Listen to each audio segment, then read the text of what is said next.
क्या आप जानते हैं कि आपकी ज़िंदगी की शुरुआत एक छोटे पार्टिकल से हुई है? That is an atom.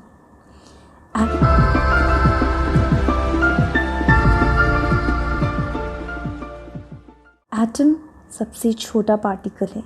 It is इनडिवाइजिबल particle, जिसमें होता है nucleus, electrons, protons and neutrons. जब एक एटम दूसरे एटम से मिलता है तो वो बन जाता है मॉलिक्यूल्स, और मॉलिक्यूल में आते हैं एलिमेंट्स एंड कंपाउंड्स। ओके, अगर ये मॉलिक्यूल में जान आ गई तो तब बन जाता है ये बायोमॉलिक्यूल्स, और ये मॉलिक्यूल्स एक दूसरे से मिलकर बनते हैं सेल ऑर्गेनल्स। यानी कि there are various cell organelles like mitochondria, endoplasmic reticulum, Golgi apparatus, ribosomes, many more. अब बहुत सारे सेल ऑर्गेनल्स मिलकर बनता है आपका शुरुआत, that is a cell. Cell is the basic and functional unit of life. आपकी ज़िंदगी की शुरुआत हुई है एक सेल से। एक सेल दूसरी सेल से मिलकर बनता है टिश्यूज़, और टिश्यूज़ कंबाइन होकर बनते हैं organs. So you have various organs like heart, liver, kidney. Okay, now this organs combines to make an organism, and that's you. There are 4 types of living organisms. First, that's you, human, plants, animals, and microorganisms. Under microorganisms, you have bacteria, you have fungi, you have algae, you have protozoans, and your famous one, which is a trendy microbe, that is a virus, coronavirus. So we are going to study first topic, that is cell theory. यानी कि शुरुआत cell की discovery किसने किया? एक scientist का नाम है Robert Hooke.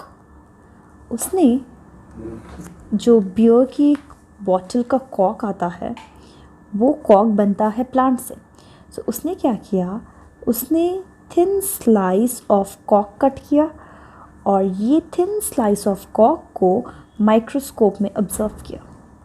So when he observed under the microscope, he saw the components, a pattern of components, and he is the one who named or coined the term as cell. उसके बाद Antony von Leeuwenhoek ने कहा कि cell में जान रहती है, और लिविंग ऑर्गेनिजम्स बने हुए हैं सेल से। तो सेल थ्योरी में आपको पढ़ना है सिर्फ 3 points, which was formulated by Schleiden and Schwann. लुक ने कहा, पहला point, that all living organisms are composed of cells and products of cells. यानी हर लिविंग ऑर्गेनिज्म बना हुआ है सेल से। So first point, you can remember that all living organisms are composed of cells. Second, every cell arise from pre existing cell. यानी एक new cell की शुरुआत होने के लिए आपको एक ओल्ड सेल रहने की ज़रूरत है, pre existing cell. Third point, the body of living organism is made up of cell. So living organism की बॉडी बनी हुई है सेल से। Cells. Every organism is either made up of with a single cell. Single के लिए हम बोलेंगे unicellular organisms, और बहुत सारे cells कहेंगे as multicellular organisms. Okay, and they are composed of 2 types of cells. First is called as a prokaryotic cell and a eukaryotic cell. पहले आप word पे जाइए। Pro means the false or the old primitive. So pro means the false or the old primitive. U means the true, and here the karyon means the nucleus. Okay, so prokaryotic cell and the eukaryotic cell का difference इतना ही है कि prokaryotic cell के अंदर जो main genetic material है उसके अतराफ मेम्ब्रेन नहीं है, वेराज यूकैरियोटिक सेल में जो जेनेटिक मटेरियल है उसके अतराफ आपका नाइस न्यूक्लियर एनवलप डला हुआ है। So this is the only difference, main difference between a prokaryotic cell and a eukaryotic cell. अब हम पढ़ेंगे सेल और उसके कंपोनेंट्स। पहले will go from out to in. So cell के बाहर का लेयर होता है cell wall. Cell wall microorganisms में होता है और प्लांट सेल में होता है। एनिमल के पास सेल वॉल नहीं रहता।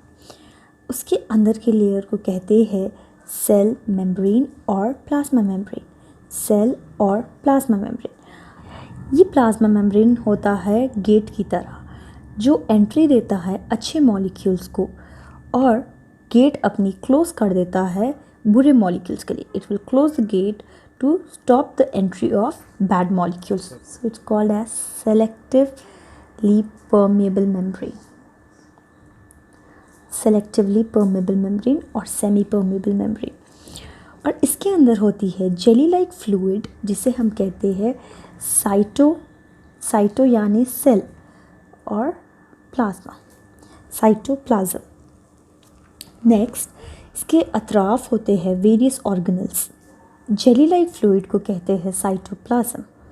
और इस सेल के अंदर होता है न्यूक्लियस और उसके अतराफ होते हैं वेरियस सेल ऑर्गेनल्स, जैसे कि आपका हॉट डॉग मस्टर्ड सॉस। ये हॉट डॉग मस्टर्ड सॉस नहीं, ये है powerhouse of the cell जिसे कहते हैं माइटोकॉन्ड्रिया। इसका काम है कि एनर्जी बनाना और सेल की एनर्जी को कहते हैं ATP। So I can also call it as currency of cell, adenosine triphosphate.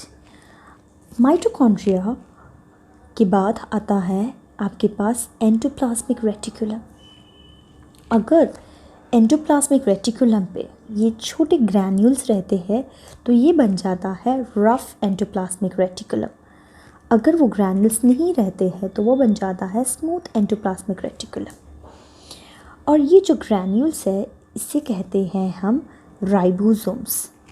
Ribosomes का काम है कि प्रोटीन सिंथेसाइज करना।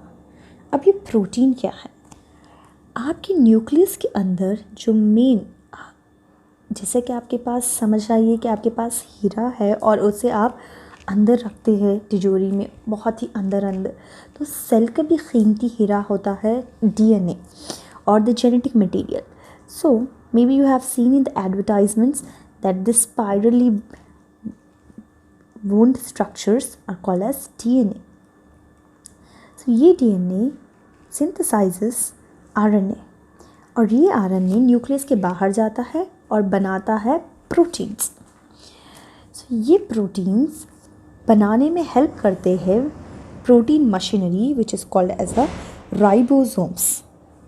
एंडोप्लाज्मिक का फंक्शन होता है ट्रांसपोर्ट करना प्रोटीन्स को। जब राइबोसोम ने प्रोटीन्स बनाए थे उसे ट्रांसपोर्ट करना, लेकिन प्रोटीन्स ऐसे ही ट्रांसपोर्ट नहीं, उसे अच्छे पैकेजिंग में करने के लिए आपके पास एक अच्छा ऑर्गेनल होता है जिसे कहते हैं गोल्जी अपैरेटस। सो गोल्जी अपैरेटस का काम होता है पैकेज करना।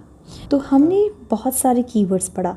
हमने पहले पढ़ा सेल वॉल, सेल मेम्ब्रेन जिसका काम है सेलेक्टिवली परमेबल और सेल वॉल का काम है रिजिडिटी देना, सेल को शेप देना। नेक्स्ट हमने पढ़ा साइटोप्लाज्म जो सेल के कंटेंट्स को प्रोटेक्ट करता है और होल्ड करता है। नेक्स्ट हमने पढ़ा न्यूक्लियस जिसके अंदर होता है DNA और DNA give rise to RNA, RNA give rise to proteins. Next, cell organelles. Important cell organelle is your mitochondria, which helps in making your ATP. And next, rough endoplasmic and smooth endoplasmic reticulum, which helps in transportation. Next, ribosomes, which helps you to synthesize proteins. And Golgi apparatus, which makes your proteins to package and transport it properly. Prokaryotic cell and eukaryotic cell. Prokaryotic cell और eukaryotic cell का main difference है कि nuclear membrane इसमें नहीं होता है और इसमें अच्छा nice surrounding round spherical nuclear membrane होता है। सेकेंड, वेरियस सेल ऑर्गेनल्स जैसा कि mitochondria, endoplasmic reticulum, Golgi apparatus, ribosomes इसमें नहीं होते हैं। ओनली राइबोसोम होता है, बाकी के सब नहीं होते। Whereas it contains all other cell organelles. दोनों में साइटोप्लाज्म होता है। So cytoplasm is found in both eukaryotic cell and prokaryotic cell. Apart from this, eukaryotic cells में और भी additional cell organelles होते हैं जैसे कि lysosomes, centrioles, many more things.